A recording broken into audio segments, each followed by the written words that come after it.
Дорогі друзі, Київський безпековий форум започаткував новий формат діалогів Deep Strike.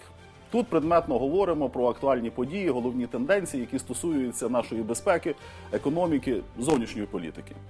Останні кілька днів особлива увага була прикута до масштабної міжнародної конференції з відновлення України, яка відбувалася в польському Гданську. 3 проблеми кидали тінь на цю зустріч. Чи не є риторика про відбудову передчасною і порожньою? Чи можна зробити що-небудь практично, поки триває війна? І як на міжнародну солідарність впливають такі конфлікти, як нинішня напруга у відносинах між Варшавою і Києвом? Мене звати Данило Лубківський. Ці та інші питання сьогодні ми обговоримо з гостями нашого формату. І я радий їх представити.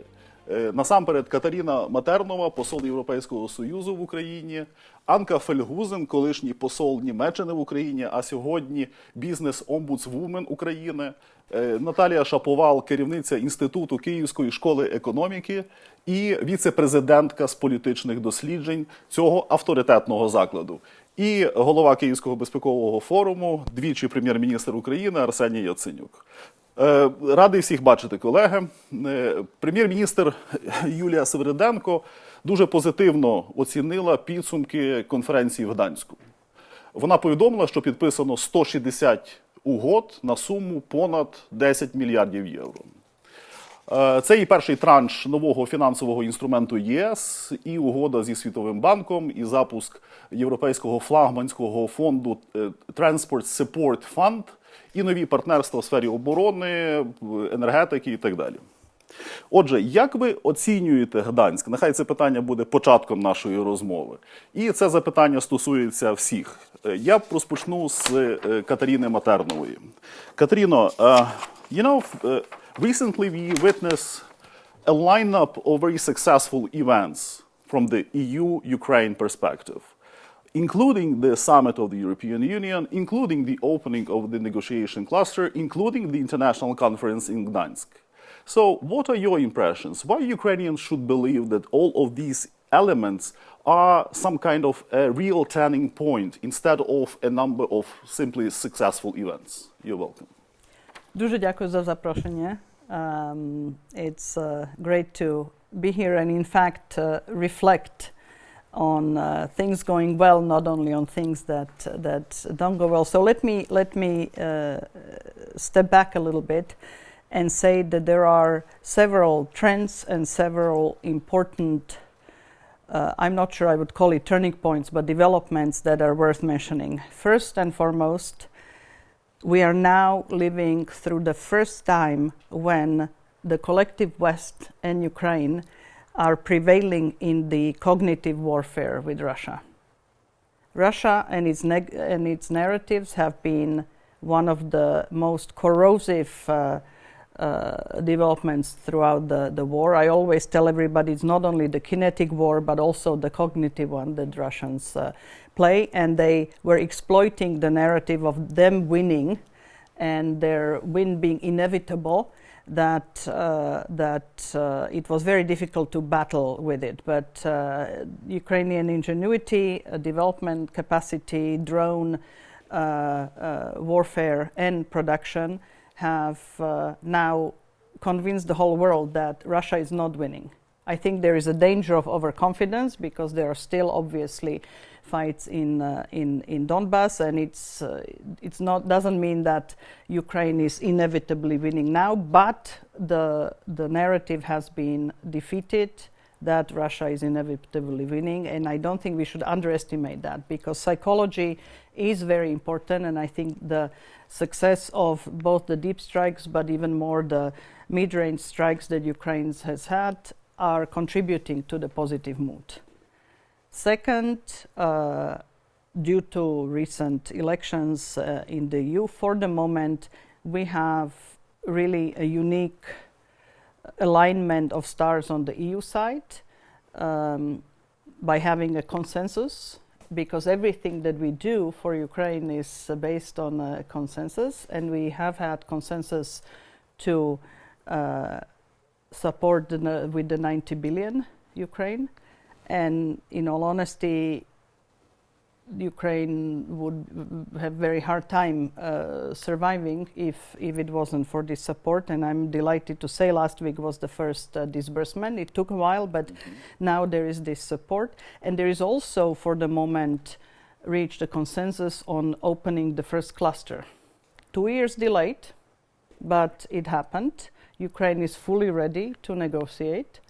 And it needs to, this is a very important area where still a number of reforms need to happen, because one can discuss, technical acquis communautaire, technical norms, one can discuss agriculture, but the one area where there is not going to be any discussion are some of the what we call fundamentals of rule of law, anti-corruption, judiciary, etc. I think that we are in Ukraine well past the midpoint, that we are not starting from scratch. We have institutions here that function, judiciary that delivers judgments, but there are still some areas that need to be done. I'm delighted that the Rada seems to be voting again after a little bit of an intermezzo or hesitation. But this is a path that is inevitable on the way to the EU. Now I will finish with your last point on what prazvučalo also in the Gdańsk conference. The EU is a collective of 27, and one can proceed only as fast as the most hesitant of the 27 is willing to go. And therefore, any bilateral issues with any of the members has the potential of holding the whole process up.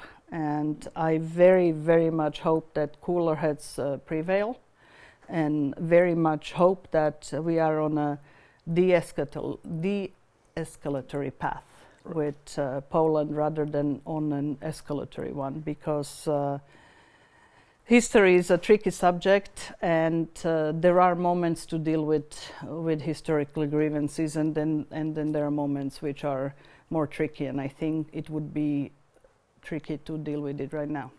Thank you, Katarina. It's an emotional point, and that's very important that you made this very positive assessment of the overall tendencies we witness. Anka, a few days ago I was in Poland, and I told our Polish friends that we are afraid that while Russia is is losing in Ukraine, Russia may somehow, in a weird way, win in Poland or in other EU country, and that's a matter of concern. You know Ukraine, Poland, and Germany extremely well. In your opinion, how these kind of disputes may, poison the overall atmosphere, and what would you recommend to do, how to move ahead, and what is actually your impression after Gdańsk?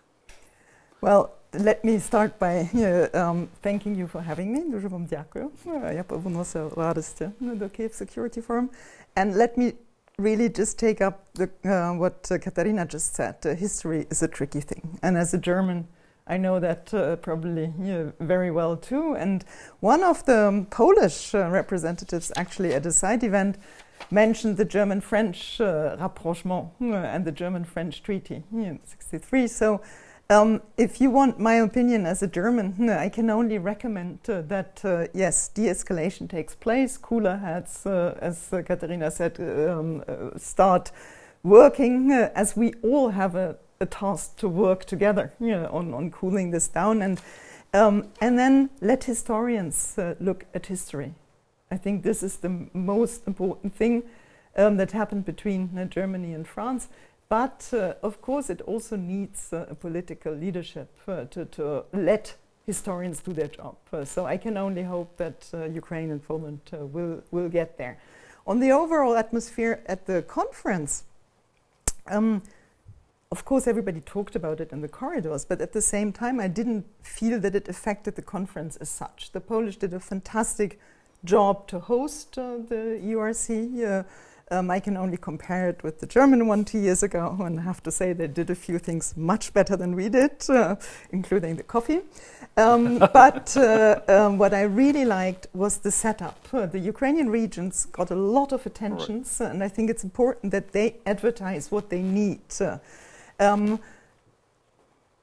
think this conference has to also now think how it can go on. Estonia is going to do it in a year. And what I realized in Gdańsk is there was a huge part where Ukrainian business or business in Ukraine or European business had its stand. But I was missing the connection with the rest, with all the money that is being offered by the European Union, by other countries. I heard something new about South Korea having programs. To link these business and public money aspects, that is, I think, something that the next conference should perhaps look closely at. Because, and when in your introductory words you asked about, is it too early to talk about recovery? No, I think recovery, when I travel in my new function in the regions and visit business, the recovery is going on every day and has been going on since the beginning of the war. And Ukrainian business in Ukraine has adapted to these conditions a long time ago. They're willing to move forward. They have other problems like labor shortage, but they should be able to benefit from the public money that is available already now to implement projects, have public-private partnerships. I think here we have to do a better linkage. And what business in Ukraine needs above all is the same rules for everybody and predictability. This is the main thing. All the rest will come together and the stars align. Thank you, Anka. And here, if I may, I would like to turn to your capacity as a Ukrainian business ombudswoman. Imagine that the war risk is insured tomorrow. Will it be a settlement? I mean, or would investors come, or would they be stopped by weak courts, unpredictable taxation, the lack of protection for property rights? What's your take? Two things. Yes, conditions in Ukraine are still a challenge, especially for new investors, but the Business Ombudsman Council is there to help. We really protect investments and investors in Ukraine in a pre-trial phase while we can still solve things more easily here than later, and we are relatively successful. 62% of our cases end in favor of the business. And by that we also reform every day the tax service and other institutions. So I think there is from my longer term view, there is a constant up and improvement in the conditions. War risk insurance is something different. Yes, everybody is asking for it. Many countries offered. Germany was one of the first countries to offer it. At the same time, I hear from business, it's too expensive. What do we do if the war ends tomorrow and then we still have these huge interests to pay? So I think it needs to be tailor-made to kind of every business, every instance. It needs to be perhaps also mixed with other first loss funds, blended finance. This is a very, very difficult subject, and I don't think that there will be one size fits all thing. Business has to tell the institutions very clearly what they need in order to develop their investments at a really faster pace than it's going on now. Mm-hmm. Thank you, Anka. Natalio, let me continue with this matter. Everyone is talking about massive investment into Ukraine in some near future or far future. But is, in your opinion, Ukraine is ready to receive that investment or those promises? Yeah, I think Ukraine is ready, and it's already happening. So, and one of the distinct features of the URC this year was that European integration and defense and dual use were discussed together, and especially the industrial cooperation in defense and dual use between European countries and Ukrainian companies. And this is one of the sector where investment are happening already now. So we were presenting that there are already 156 joint ventures between Western and Ukrainian companies that are already doing either dual-use projects or defense projects together. There were announcements on the URC of 6 programs with Ukraine Investment Framework, basically guarantees of the European Union that are supporting dual-use specifically. And this is the sector where there is return on investment, which is higher than pension funds in US, you know, so that actually makes lots of sense without the war risk insurance. And this is where it's strategically important for Ukraine and I think for Europe that there is this joining the forces. And economy-wise, there is sector of energy where there are lots of things that are not, investment per se, but also several deals in wind and green energy were announced. They are with sophisticated instruments from Europe, with war risk insurance, with political risk insurance, with the export credit financing, so everything is blended, but that's happening already now, and it's continuation of the last year. So I think, yes, it's not to disregard all the problems that Ukraine has with the business climate or that Russia is creating for us, but despite all of that, there is a lot of drive on URC specifically. There were lots of businesses, and that was very visual because Polish businesses and maybe some European, Ukraine, they were like sponsoring, so their logos were everywhere. Lots of workshops. So I would say that I'm quite on positive side here. Thank you, Natalia. So we've got quite a positive, encouraging vision as of this minute. And now we turn to Mr. Prime Minister. Arseniy, if we talk about all these matters, what's your opinion? Should we even speak about recovery while war continues, or should our priority now be building a wartime economy and this type of approach? You're welcome. Well, it is a great privilege actually to host you at this venue of the Security Forum. So we actually have 2 ambassadors and 1 Nobel economic peer of Ukraine, and we are really delighted to get the messages from you. Let me reflect on a few issues that you already raised, Danylo. Let me start with our bilateral relations with Poland. And I am a strong proponent of the approach that resonates with the John Paul II and German Chancellor Willy Brandt. This is the only way how to reconcile. And this is the best way actually to find the common ground. We have urgently to de-escalate because we urgently need Poles in our EU membership bumpy road. And I believe that we need to show a very strong wisdom to the entire world, that we can actually be on the same page. Going back to the economic issue, Danylo, that you raised, here is the thing. I have to bring the cold shower for all of you, as a former banker and as a former 2 times PM. I knew it.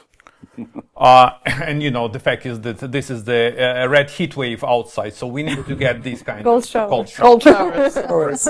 Very helpful. Look, the key precondition for any kind of real private investment in Ukraine is the end of the war, period.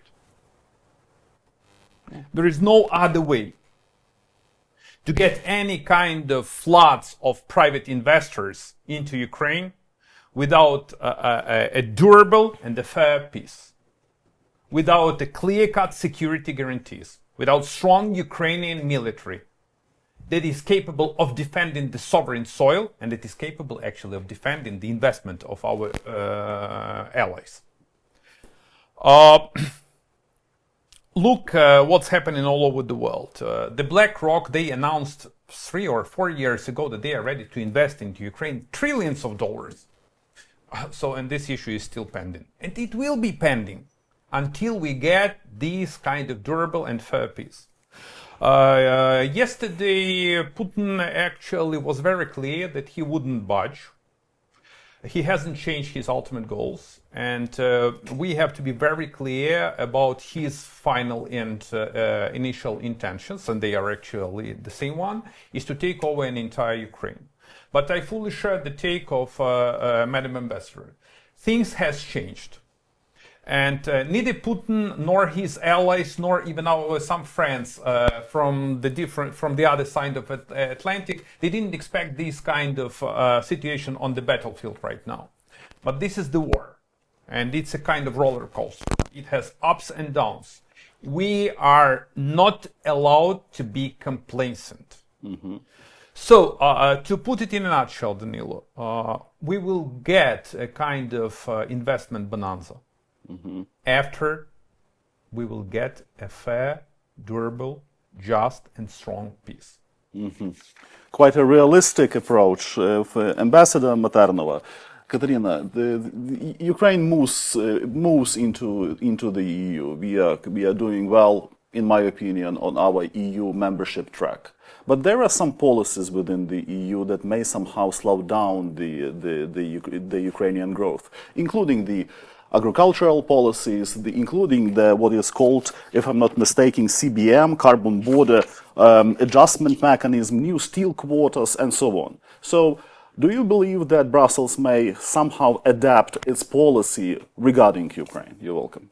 I very much agree that Ukraine is doing well and is well prepared to start the discussions, but that's where the difficulties also start. And I very much understand when Ukrainians balk at having all these different requirements to comply with, and you know, I know that Ukrainians pride themselves on never taking ultimata, but I'm afraid that the EU accession process is called negotiations by mistake, because they really are not negotiations, because the word negotiation means you have a give and take. When it comes to the rules that the EU has, there is no opt-out. You can discuss financial support, you can discuss transition periods from which it's going to apply. But I wouldn't worry about the technical norms or even the sectoral ones.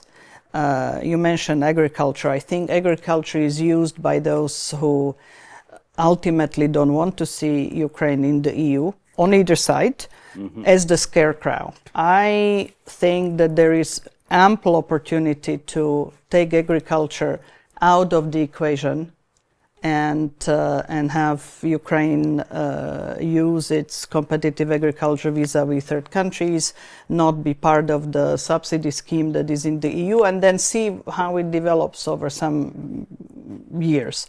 I think what is important is to concentrate on the issues that will be a must at any given point, and those are issues related to rule of law, basics of market economy, statistics, financial control, all the issues that are in this cluster of fundamentals. There will not be any discounts on that. I think the rest, we do need on both sides to find a way how to construct the European house of the future. I mean, this is not necessarily Brussels line. This is what I think when I live in this country, that I think our future is intertwined, and it's going to be also a strategic step, choice, dilemma for Europe, how to deal with a country that is not only on the receiving side. Until now, all EU enlargements were countries that were begging to get in, including mine. Now we have a country that is doing the same, but it has a lot to offer. And all the discussions on the military might, the production, all the natural resources, etc., are just an example. So it's not going to be easy. I expect a lot of back and forth in this on this road, and also the one expectations issue that has a built-in tension is that Ukrainians perceive that they are trying for EU membership since 2014. In every mind in Europe, the clock started ticking in 2022 when the application was launched. So we have a mismatch already in this perception. So it's not going to be easy to overcome these differences, but I very much hope that for the benefit and future of both Ukraine and the European Union, we will find a way.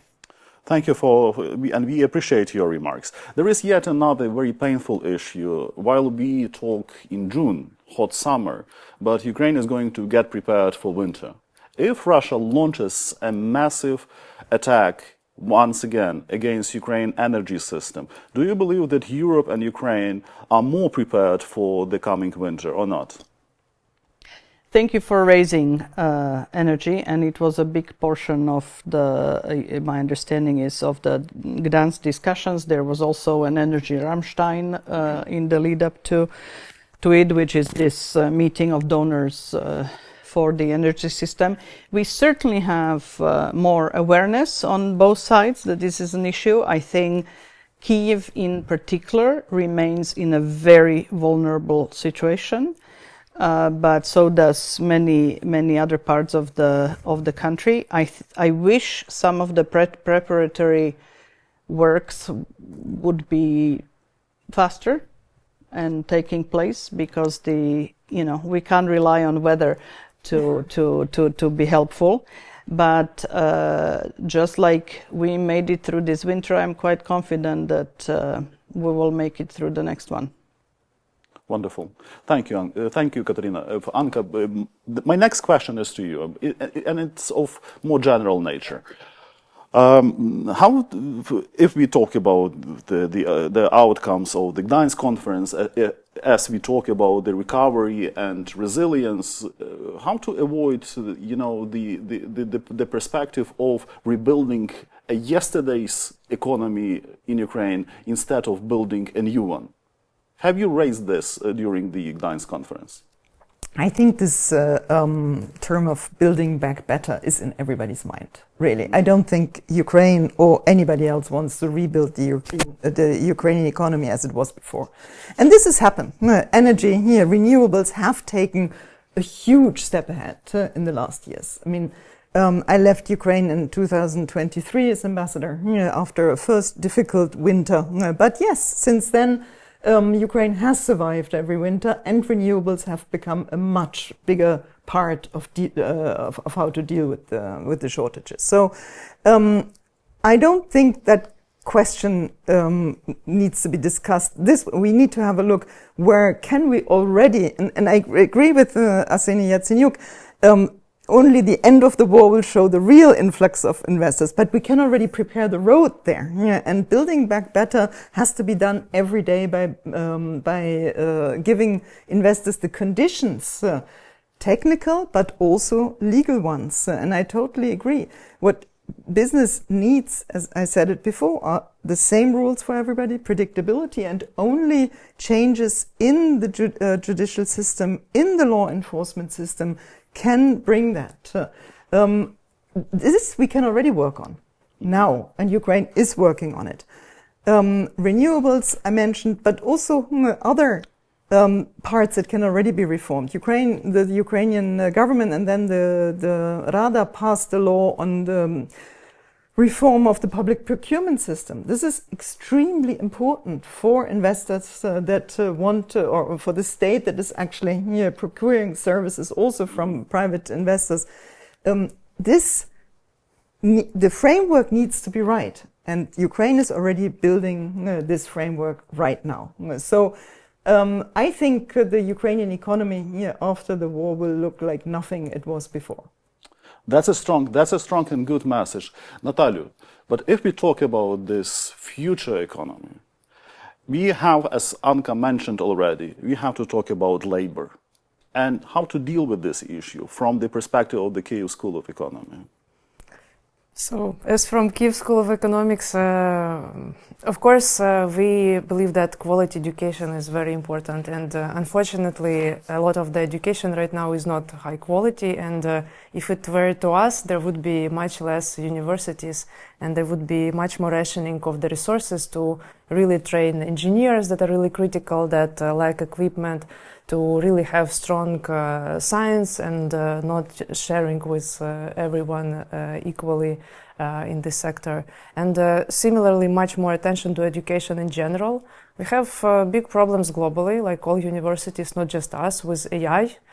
So children capitulating, delegating the intellectual tasks to AI. Instead of universities and education facilities using this technology to level up their self-learning. And we have our own problems with still lacking bomb shelters, lacking these facilities to match the skill gap in education.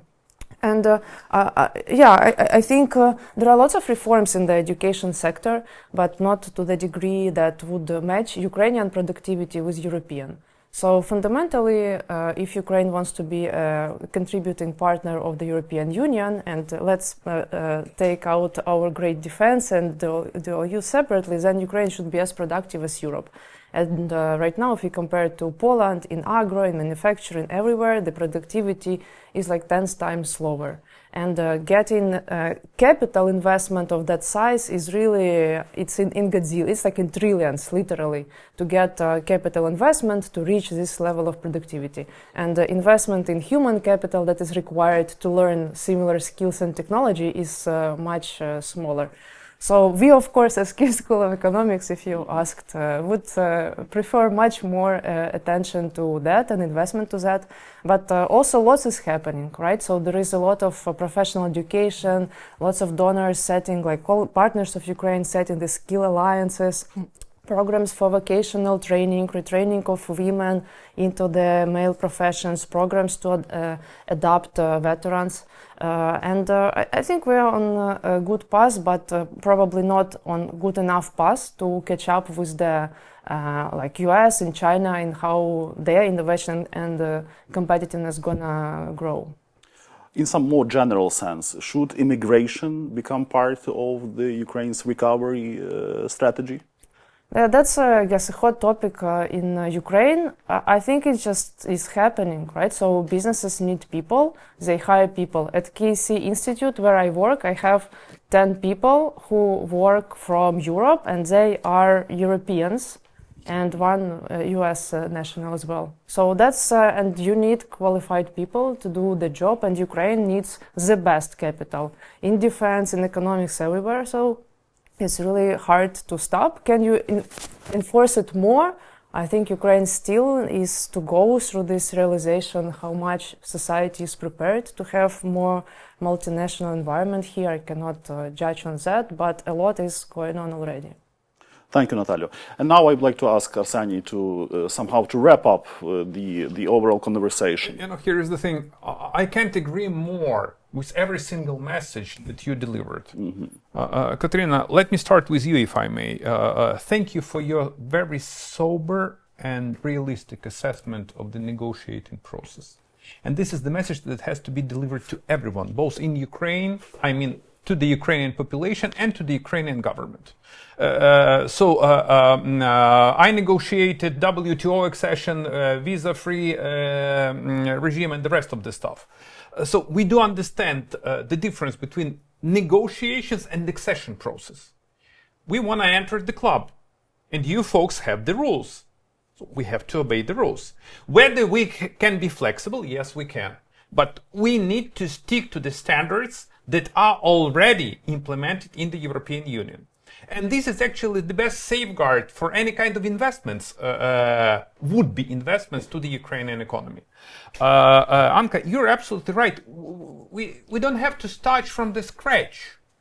We are not allowed to wait. So we need to pave the way for the future Ukraine's economy.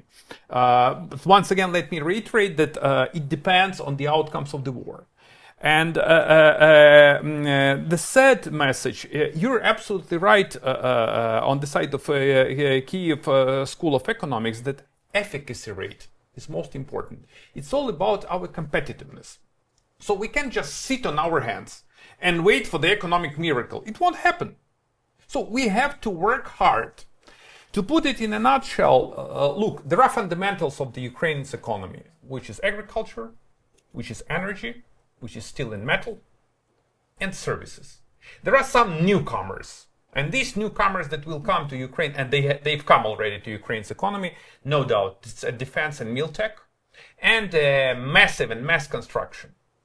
But what is important at this particular juncture, we need to maintain fiscal stability in Ukraine, we need to avoid populism, we need to collect taxes, we need to collect customs duties, we need to tackle corruption, we need to have very transparent public procurements, and we need to have a very stable economy and a very stable legal grounds.